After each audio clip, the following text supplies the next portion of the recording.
Hey, I'm Scott Palmer, and I got into poker maybe when I was 14 or 15. I played a lot of home games with people I played soccer with, and I won like the first 3 tournaments we played, so obviously I loved it, and ended up meeting Jungle Man through the home games, and me and him played online quite a bit, and over the years, maybe like after a year, 2 years of playing online, we started getting into the higher stakes and realized how bad actually some people were. We thought everyone was really good at first, but it turned out there's quite a bit of money to be made. So over the last couple of years, I haven't played as much, but that's obviously because I can't really play online too easily. I mean, I like staying in the US, so going overseas isn't the best thing for me, at least. Yeah, when I first started playing high stakes, it was definitely very surreal. It was pretty interesting. Like the money didn't seem real at the time.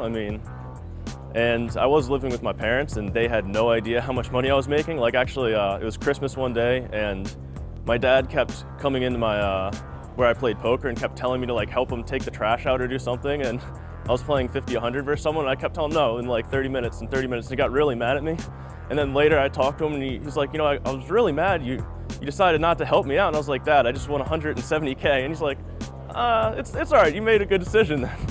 So I mean, it's definitely very interesting. I mean, also my parents were a little shocked. Like I was probably playing high stakes for like a year and a half, and they had no clue how much money I made. They thought maybe I made like 100K or 200K when it was a lot more than that. So that was pretty fun. It didn't really seem like it was real because, yeah, I played a lot of video games and it seemed very similar to that. And also, it just seemed like it was a little too easy to be making that much money. Like I figured it would be extremely difficult, and especially when I was playing the higher stakes. Like I played some people at 25, 50 and 10, 20, and obviously you can still make a lot of money there, but I sort of thought with how not good they were hustling me. But then when I played higher stakes and was winning a lot there, it kind of dawned on me that there's a ton of money to be made and that it is real once I started getting paid. So, I mean, also it took a while for me to actually cash out with some money, so that's why it didn't feel real. I mostly kept a lot online.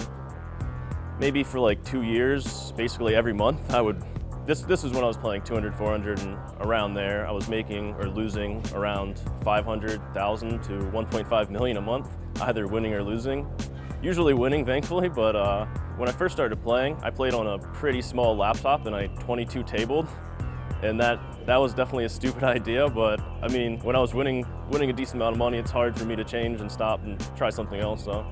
One of the reasons why I was definitely extremely successful is because I met someone called Jungle Man, who is an extremely intelligent person, and I learned a lot from him. And I mean, I always came, like, when I did school, I was always way better at math than anything else, and obviously poker's an extremely well, it's all math if you figure it out right, and that definitely helped. I mean, it also helped to have someone else who's obviously very good, and whether you think you're right or you think he's right, it's just nice to get a different outlook on how to think about the way to play the game. So it's definitely nice to talk to other people and see how they think about certain stuff. You know, I'm trying to invest money and stuff like that. I haven't exactly went crazy. I considered buying a Lamborghini because that's like something I wanted for a long time, but nowadays, I don't know if it's such a good idea. I mean, poker's a little more difficult to make as much money as before, but it's still pretty nice. Yeah, so basically Black Friday happened, and I didn't believe it when I got a call from one of my friends because I was playing 2 tables of 100, 200 PLO, and he calls me and says, hey, did you hear what happened? All the poker sites are shut down, basically, or at least PokerStars and Full Tilt is. You're not allowed to play if you're on the US. And I'm like, what are you talking about? I'm playing right now, but obviously, once I sat off the table, I realized that it wasn't a joke, and it was pretty sick at first. I mean, I had a lot of money on there. I mean, multiple millions. So I didn't know what was going to happen at first. I mean, like the first couple weeks, I don't know if I wanted to lie to myself or if I just had a lot of faith in Full Tilt and PokerStars. And thankfully, my faith in PokerStars worked out. They paid immediately, and that was really nice.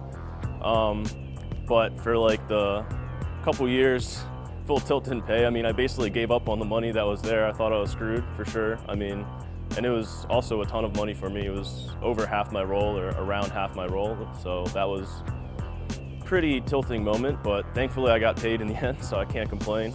It was extremely nice when I finally realized everyone's getting paid out from that. I feel like I've gotten to the point where it's extremely harder for me to get better at it. So that's sort of why I've lost a little interest, because I've thought of a lot of scenarios that could happen in poker, and there's not many more that I think I could get better at, pretty much. So it's a little annoying that basically I just don't, the skill ceiling is pretty close, so I don't really think that it's that interesting.